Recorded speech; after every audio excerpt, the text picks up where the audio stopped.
সুন্দরী বধূ নাটক রিভিউ, সান্ডোরে বজু নেটক রিভিউ। আজকে আমরা কথা বলবো নতুন ঈদের নাটক সুন্দরী বধূ নিয়ে। এই নাটকে প্রধান চরিত্রে অভিনয় করেছেন জনপ্রিয় অভিনেতা নীলা আলমগীর এবং অভিনেত্রী জান্নাতুল সুমাইয়া হিম। ঈদ উপলক্ষে মুক্তি পাওয়া এই নাটকটি ইতোমধ্যে দর্শকদের মধ্যে বেশ ভালো সাড়া ফেলেছে। নাটকের গল্পটি মূলত একটি মজার এবং রোমান্টিক পারিবারিক কাহিনী ঘিরে তৈরি। এখানে দেখা যায় একটি বিয়েকে কেন্দ্র করে বিভিন্ন ধরনের হাস্যকর ঘটনা, ভুল বোঝাবুঝি এবং আবেগময় মুহূর্ত তৈরি হয়। বিশেষ করে সুন্দরী বধূকে ঘিরে পরিবারের সবার প্রতিক্রিয়া এবং স্বামীর সাথে তার সম্পর্কের নানা দিক নাটকটিকে আরও আকর্ষণীয় করে তুলেছে।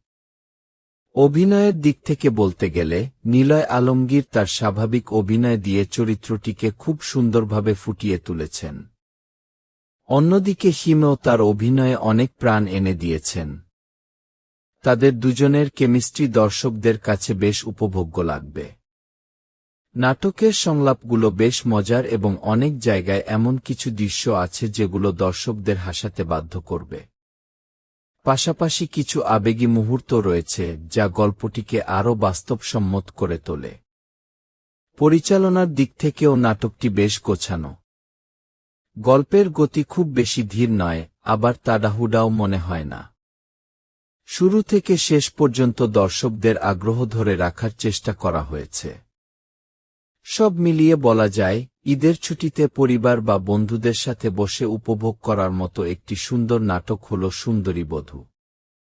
যারা রোমান্টিক কমেডি ধরনের গল্প পছন্দ করেন তাদের জন্য এই নাটকটি অবশ্যই ভালো লাগবে।